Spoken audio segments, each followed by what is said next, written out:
वो दिन जब आइसक्रीम भाग गई। मीठे कस्बे स्वीटविल में, जहां हर गली के कोने पर एक आइसक्रीम की दुकान होती थी, एक दोपहर कुछ बहुत अजीब सा हुआ।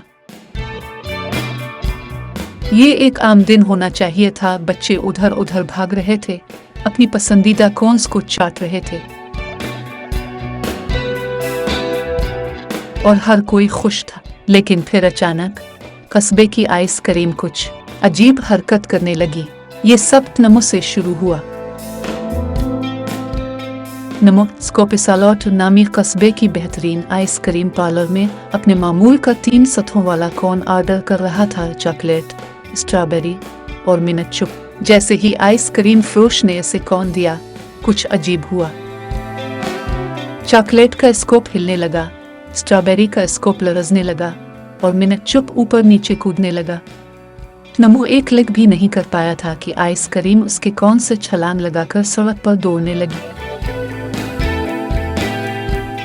अरे वापस आओ, नमो ने चिल्लाते हुए इसका पीछा किया, लेकिन आइसक्रीम पहले ही पार्क के करीब से तेजी से गुजर गई थी। अचानक कस्बे की हर आइसक्रीम ने फैसला किया कि वो कोन में रहना नहीं चाहती। बच्चे अपनी भागती हुई आइसक्रीम का पीछा कर रहे थे और जल्द ही पूरा कस्बा उछलती और लुढ़कती हुई आइसक्रीम के स्कोपस से भर गया। चॉकलेट चिप्स छोटे छोटे बैंड की तरह उछल रही थी और स्प्रिंकल्स कन्फेटी की तरह हर तरफ बखर रहे थे।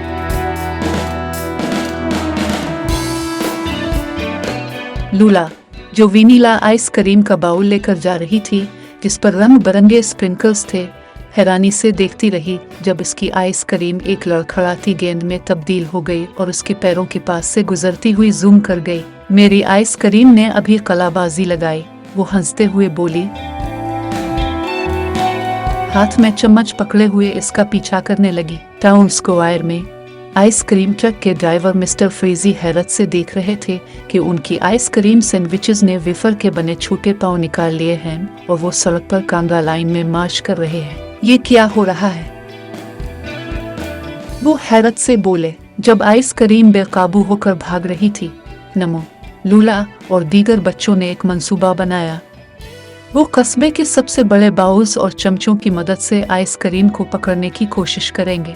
चुनांचे उन्होंने मिसेस मेफिन की बेकरी से बड़े बड़े बाउल्स लिए और भागती हुई आइसक्रीम को जमा करना शुरू कर दिया। लेकिन जितने भी स्कोपस वो पकड़ते, मजीद आइसक्रीम नमूदार होकर भागने लगती। यहाँ तक कि स्प्रिंकल्स को पकड़ना भी नामुमकिन था। वो हवा में छोटे चमकते परिंदों की तरह अलिफा रहे थे। जब बच्चे थकने लगे, नमो को एक ख्याल आया, क्यों ना हम आइसक्रीम को गाना सुनाएं? शायद वो सिर्फ मजा करना चाहती है। चुनांचे नमो ने सबसे बेवकूफाना गाना गाना शुरू किया जो वो सोच सकता था। आइसक्रीम, आइसक्रीम, वापस आओ यहाँ। हम वादा करते हैं तुम्हें खाएंगे। कोई खौफ ना करो जाना। तुम ठंडी और करीमी हो, इतनी मीठी। हम तुम्हें साफ सुथरे कोन्स में रखेंगे। सबकी हैरत की बात यह थी कि आइसक्रीम की रफ्तार कम होने लगी। चॉकलेट चुप के स्कोपस वापस अपने कोन्स में लरसते हुए जा बैठे और रंगीन स्प्रिंकल्स नरमी से उन पर गिरने लगे। यहाँ तक कि आइसक्रीम सैंडविचेस ने अपना कांगा लाइन बंद करके वापस अपनी रेपर्स में छलांग लगा दी। गाने के इख्तिताम तक भागती हुई तमाम आइसक्रीम बच्चों के बाउल्स,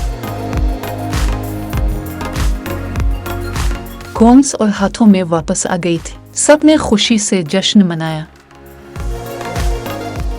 ये मेरी जिंदगी का सबसे दिलचस्प दिन था। लूला हंसते हुए अपनी आइसक्रीम चाटती हुई बोली, मैंने कभी अपने मीठे का पीछा नहीं किया। इस दिन के बाद से स्वीटविल के लोग हमेशा अपनी आइसक्रीम पर नजर रखते थे ताकि दोबारा इसके कोई मजे की शरारतें ना हो। और जब भी किसी की आइसक्रीम हिलती या कांपती, वो नमो का बेवकूफाना गाना गाते ताकि आइसक्रीम अपनी जगह पर रहे।